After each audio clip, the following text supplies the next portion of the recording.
Où sommes-nous? Dans quelle direction allons-nous?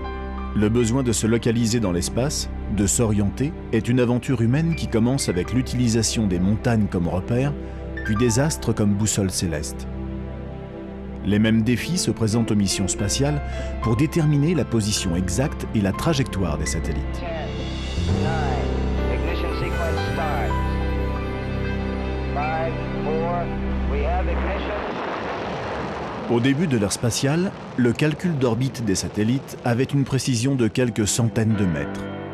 Puis, au cours des années 80, le système DORIS a été développé pour permettre à la mission d'observation des océans, Topex-Poséidon, de disposer de mesures de l'ordre du centimètre. Topex-Poséidon, avec DORIS, a été lancé en 1992. Ce fut le début d'une longue aventure. DORIS permet de calculer la trajectoire d'un satellite avec une très grande précision.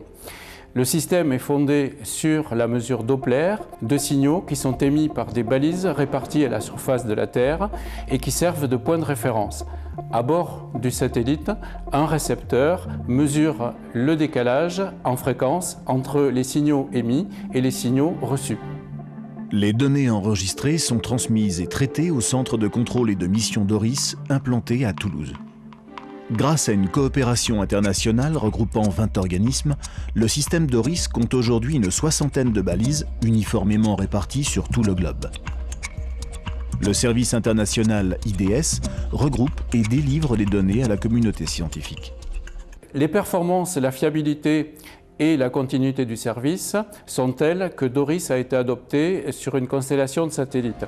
La série de satellites d'observation de la Terre SPOT et maintenant Pléiade, ainsi que toutes les missions d'altimétrie comme Topex-Poséidon, Jason, Envisat, Cryosat lancé en février 2010, la mission d'altimétrie en bande K franco-indienne Sara-Laltica, la mission d'altimétrie chinoise HY2 et Sentinel-3 qui fait partie du programme de surveillance de l'environnement de l'Agence spatiale européenne.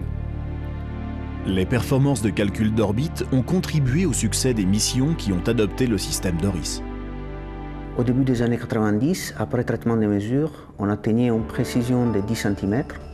Aujourd'hui, par exemple sur la mission Jason, on atteint une précision de 1 cm.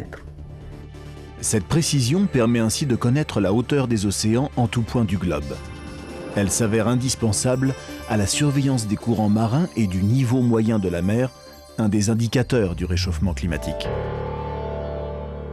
Plus récemment, les satellites ont été équipés d'un navigateur diode, ce qui permet de calculer leur position en temps réel et qui permet aussi de disposer d'une véritable autonomie de navigation. Les missions Cryosat 2 puis Pléiade marqueront une nouvelle étape en utilisant les données du navigateur pour assurer le contrôle d'attitude du satellite. Grâce au nombre et à la précision des mesures, DORIS peut simultanément calculer la trajectoire du satellite et la position de balise. C'est la fonction localisation.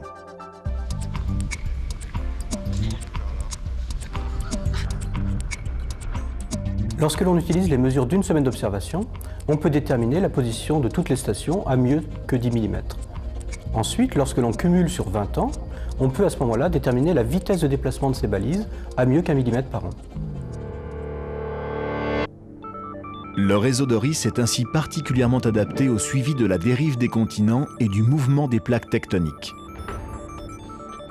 On peut aussi mesurer les vitesses verticales de ces plaques, liées à la fonte des glaces depuis la dernière glaciation, que l'on appelle le rebond post-glaciaire.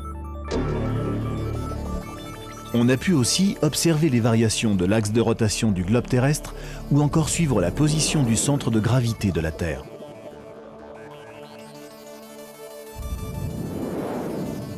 Grâce à la densité du réseau DORIS, à la continuité et à la fiabilité des observations, le système DORIS participe depuis 1994 à l'ITRF, qui est le réseau international de la référence terrestre. Ce réseau est utilisé pour toutes les applications scientifiques, pour le positionnement précis au sol, et est largement utilisé par les topographes et géomètres. Depuis 20 ans, le système DORIS joue un rôle majeur au service de la communauté scientifique. Grâce à ce véritable géomètre de l'espace, le CNES et ses partenaires relèveront encore de nombreux défis pour la réussite des futures missions d'observation et d'étude de notre planète.